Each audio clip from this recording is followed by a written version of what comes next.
Olá pessoal, tudo bom com vocês? Sejam bem-vindos a mais um módulo do nosso curso aqui de Inteligência Artificial e nós veremos aqui os sistemas evolutivos Neurofuzzy.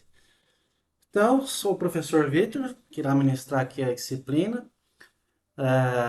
Tenho minha formação, sou engenheiro químico pela Unicamp, onde eu também fiz meu mestrado e também meu doutorado, onde eu tenho bastante experiência aí com o mundo experimental, né, sendo redundante.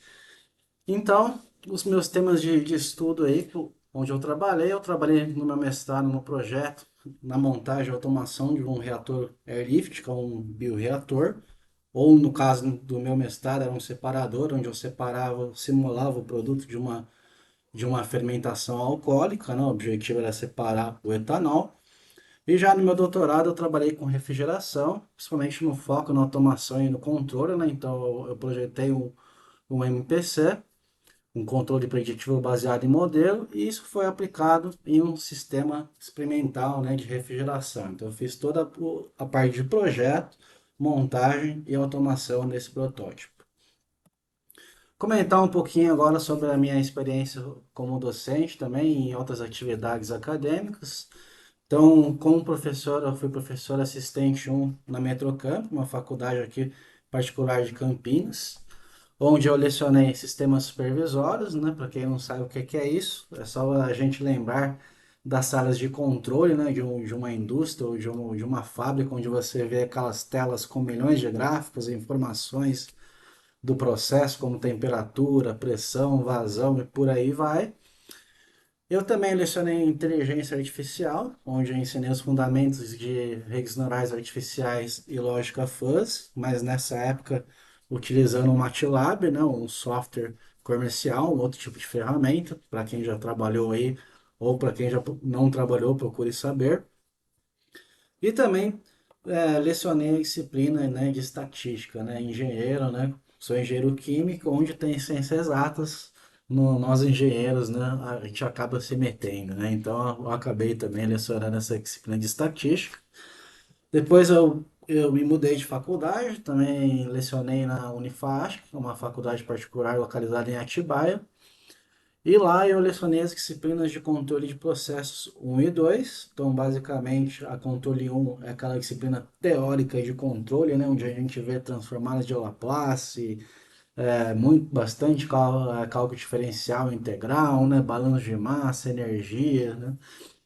Então, vimos essa disciplina, né, com o objetivo sempre, né, de chegar no projeto de um controlador do tipo PID ou feedback. Então, a disciplina de controle 1 era bastante teórica e já a disciplina parte 2 era bastante, né, a parte mais prática, né, a parte de automação já mais e de controle, onde a gente tinha um protótipo, era um sistema de tanques interativos e o pessoal aprendia desde a parte da automação básica, né, como comunicação, fazer a programação ladder, como aplicar o controle em si. E eu também lecionei lá a disciplina de programação básica, né, também com ênfase ao MATLAB, onde eu ensinei alguns fundamentos de programação, né, como fazer uma função, identificar as variáveis, fazer gráficos, loops, estruturas condicionais e por aí vai. E agora eu vou comentar um pouquinho sobre outras atividades acadêmicas minhas aqui na Unicamp, né? Então, recentemente eu realizei um pós-doutorado em outras faculdades aqui, né? Como na engenharia mecânica e na engenharia civil, onde eu trabalhei com petróleo, né? Então, o objetivo era trabalhar com a modelagem experimental, né, de poços injetores de petróleo, né? Então, para quem não sabe, à medida que a gente vai retirando o petróleo do reservatório, em um determinado momento ele não tem mais pressão e você precisa utilizar algum meio para trazer ele aqui para cima, para a superfície, né? Então, você pode injetar água ou CO2 ou ambos, né, alternadamente para fazer isso, é uma das maneiras, né? Então, isso foi uma das coisas que eu trabalhei no meu pós-doutorado. E atualmente eu voltei aqui para a FEC e eu estou trabalhando agora novamente com refrigeração, né, assim como o meu doutorado.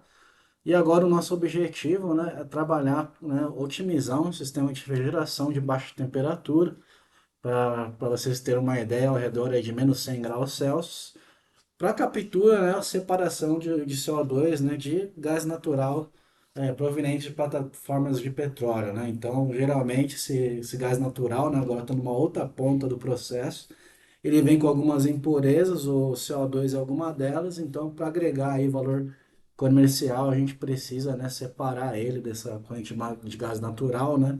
E ter como produto final um metano purificado, aí, que é basicamente o principal composto. E o nosso objetivo aí é otimizar esses sistemas. Bem, pessoal, agora vamos falar um pouquinho sobre a disciplina, né? Vamos sobre o que nós iremos estudar. Então, vamos contextualizar um pouquinho o nosso tema, né? Alguns termos comuns aí que a gente vai utilizar aqui ao longo da disciplina. E vamos revisar também alguns conceitos aí de algumas coisas que vocês já viram, mas é importante a gente reforçar aqui para o bom andamento aqui dessa disciplina, né? Então, primeiramente, é um breve contexto histórico aí da inteligência artificial, né? Então, de onde é que veio esse termo, né? Então, os primeiros caras aí que trabalharam com isso, teve o Alan Turing aqui, que é esse cidadão aqui, que embora ele não tenha usado esse termo, né? Ele é um dos pioneiros, né? Que trabalhou com inteligência artificial, inclusive ele foi o cara que realizou o teste de Turing, né? Que era para dizer se a máquina ela possui uma capacidade de inteligência, aprendizado ou não. O outro cara também bem conhecido é o John McCarthy, que ele é conhecido por ter criado esse termo, né? E onde ele organizou aqui essa conferência em 56, onde ele reuniu ali os primeiros pioneiros da área ali, onde teve os primeiros avanços. E por último aí também citando um nome bastante conhecido do meio, o Geoffrey Hilton, que é um dos principais nomes aí responsáveis pelo desenvolvimento das redes neurais e do aprendizado profundo, né, das deep learnings, que são as bases aí dos sistemas de IA atuais, né, gente, como o ChatGPT e outras IAs aí, Gemini aí que a gente tem por aí. Então, gente, por que que essa área cresceu tanto, né? Tem uma motivação histórica para isso, né? Se a gente observar aqui no gráfico ao longo dos anos, o que que a gente tinha antigamente, né? A gente tinha pouca capacidade, né, de armazenamento, né? Aqui estou sendo até bem generoso, estou colocando em 2010, que a gente já tinha aqui considerando o gráfico 1 terabyte aqui em outros tempos, né? Para quem pegou a época do disquete, a realidade não era essa.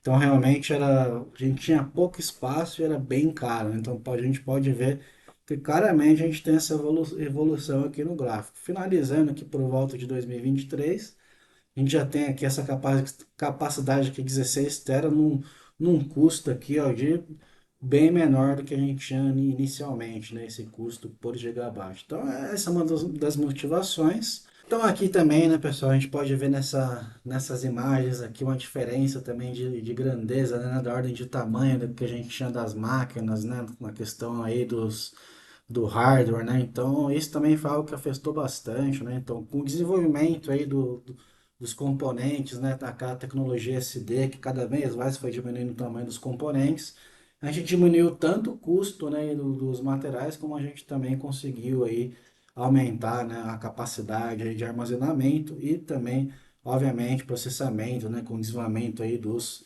processadores modernos.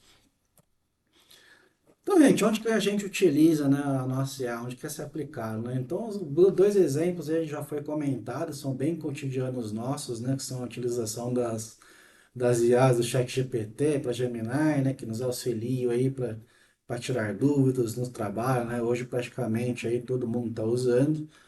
Outra coisa também que a gente pode ver que tem aplicação de IA são quando a gente está digitando alguma coisa ali no buscador e a própria IA ela já vai completando para a gente, ela já dava para a gente algumas opções iniciais com base nas primeiras palavras que a gente digitou, nas primeiras letras, né? Então, tem IA por causa disso, a IA por trás disso, onde também a gente está vendo bastante isso nas questões também de reconhecimento facial, né, pessoal? Quando a gente vai lá também entrar em algum lugar, ou então até hoje nos computadores ali você vai também acessar a sua máquina, já tem ali um reconhecimento facial. Por trás disso aí tem uma rotina ali de machine learning, né?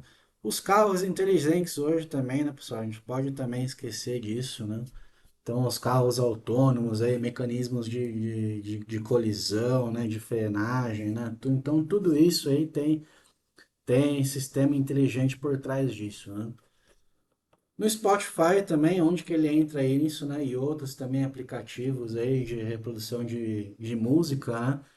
Então, com base em alguém ali, algum artista que você escutou, ele já vai ali indicando ali no final músicas parecidas ou artistas similares ali para você continuar escutando, né? Ou conhecer coisas novas, né? Então, isso aí tem uma rotina de IA por trás dos nossos tão queridos spams ou lixos, né, que a gente recebe aí os nossos e-mails, né? Então, quem que identifica isso também tem uma rotina de IA por trás.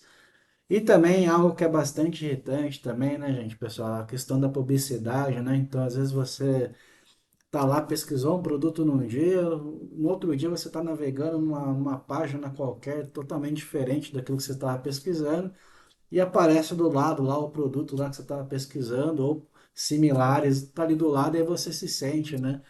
Poxa, estou sendo observado, né? Então tem uma IA por trás disso aí também, verificando, né? Aprendendo sobre os seus alvos e desejos de consumo.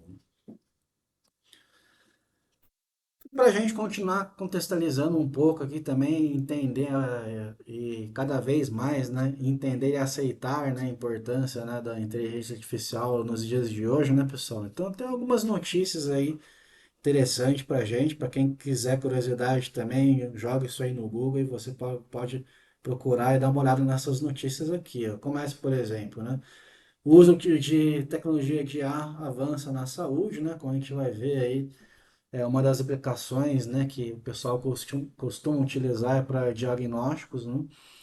Então, não duvido que daqui a pouco a gente vai ter isso em cirurgia também, se já não tem, né? Como eu não sou da área, eu não posso afirmar isso. Que mais? Temos bastante uso de inteligência artificial no trabalho, né, pessoal? Não tem nem o que falar, né? Acabei de comentar da questão aí do ChatGPT, né? Então, isso é um dado que vem inclusive do IBGE. Outra notícia aqui bastante legal, né? A comissão aprova projeto que criminaliza o uso de IA em pornografia envolvendo crianças, né? Perfeito. E aqui a gente pode ver outra notícia interessante, né, pessoal? Que entrevistas com IA já são uma realidade, né? Então o pessoal também está começando a utilizar isso aí em processos seletivos, né? Eu fiquei bastante surpreso aí quando já vi isso aí, né? E essa aqui também, por último, para finalizar, são as primeira parte da aula. Né, como a corrida por ar virou disputa na comercial entre Estados Unidos e China por minerais raros, né? Então até nisso aí temos as nossas IAs envolvidas. Então, pessoal, finalizando aqui essa nossa primeira aula de apresentação aqui da disciplina, né? O que que nós vamos estudar, né? O que que seriam os sistemas evolutivos neurofuzzy, né? O próprio nome já dá uma dica pra gente do que é, né? Então, nada mais, nada menos que é um sistema híbrido, né? Que a gente vai utilizar algumas vantagens das redes neurais, né?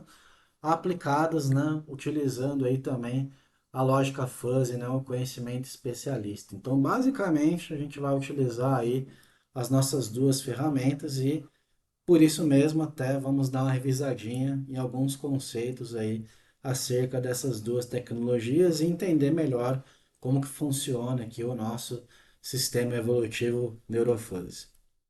Então, pessoal, finalizando aqui essa minha apresentação, essa nossa aula de apresentação, aqui estão meus contatos, se alguém quiser falar comigo. Então, tem aqui o meu LinkedIn e aqui tem o meu e-mail institucional aqui da Unicamp, onde vocês podem estar entrando comigo aí a qualquer momento aí para conversar sobre dúvidas em relação à disciplina, tá? Assim que possível, eu vou estar respondendo vocês por lá.